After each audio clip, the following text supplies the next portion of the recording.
अगर हम बात करें गोल्ड सिल्वर की, तो पिछले कुछ दिनों में हमने गोल्ड सिल्वर के भावों में एक शॉर्ट कवरिंग आती हुई देखी और गोल्ड सिल्वर के भाव लोअर लेवल से रिकवर होते हुए नजर आए। पिछले 3-4 ट्रेडिंग सेशंस में हमने देखा गोल्ड का भाव ऑलमोस्ट $4160 तक और डोमेस्टिक मार्केट में 1,46,000 तक के लेवल हमने गोल्ड में बनते हुए देखे। सिल्वर के भाव भी ऑलमोस्ट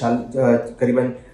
$60 तक आते हुए नजर आए और डोमेस्टिक मार्केट में ऑलमोस्ट 2,28,000 तक के लेवल हमने सिल्वर में बनते हुए देखे। तो कहीं ना कहीं एक लोअर लेवल पे डिमांड हमने गोल्ड सिल्वर में आती हुई देखी, या यूं कहें कि वॉर दोबारा छिड़ने की वजह से रिस्क प्रीमियम गोल्ड सिल्वर में आता हुआ दिखाई दिया, जिसकी वजह से हमने गोल्ड सिल्वर में बढ़त बनते हुए देखी। हालांकि वॉर प्रीमियम भी गोल्ड सिल्वर में आया, जिसका असर हमने देखा कि भाव में तेजी बनती हुई नजर आई। मगर यहाँ पर हमने एक चीज ऑब्जर्व करी कि आज अगर हम बात करें तो हायर लेवल पे प्रॉफिट बुकिंग देखने को मिली है, क्योंकि यहाँ पर जिस तरीके से क्रूड के भाव बढ़े हैं तो इंटरेस्ट रेट बढ़ने की एक्सपेक्टेशन यहाँ पे बढ़ती हुई नजर आ रही है, जिसकी वजह से हमने गोल्ड सिल्वर के भावों में आज गिरावट आती हुई देखी। अगर इंटरेस्ट रेट बढ़ते हैं तो फिर गोल्ड सिल्वर के भावों में गिरावट आ सकती है, या यूं कहें कि पिछले 4 दिनों की बढ़त के बाद आज गोल्ड और सिल्वर में एक प्रॉफिट बुकिंग आती हुई नजर आई। हालांकि सेंट्रल बैंक्स की अब मीटिंग होने वाली है, जिसमें इंटरेस्ट रेट को लेकर डिसीजन होगा, वो काफी इंपॉर्टेंट होगी और वहीं से एक आइडिया मिलेगा कि आने वाले दिनों में गोल्ड और सिल्वर के भाव कैसे रह सकते हैं। मगर हमारा मानना है कि जिस तरीके से क्रूड के भाव बढ़ रहे हैं, जिस तरीके से जियोपॉलिटिकल टेंशन बढ़ रही है,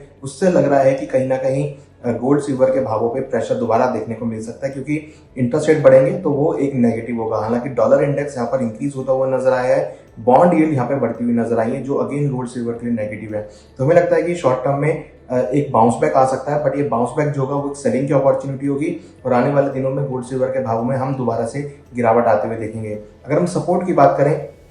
तो करीबन $4,000 गोल्ड में एक अच्छा सपोर्ट रहेगा और ऊपर में $4,200 एक रेजिस्टेंस लेवल होगा। सिल्वर में $55 सपोर्ट होगा और ऊपर में $62 रेजिस्टेंस लेवल होगा। तो ये रेंज गोल्ड सिल्वर में हो सकती है, और जिस तरीके का मूड माहौल लग रहा है अभी और डिमांड कमजोर पड़ती हुई दिख रही है, तो लग रहा है कि सेल ऑन राइज या हायर लेवल पे आपको गोल्ड सिल्वर में बिकवाली भी देखने को मिल सकती है।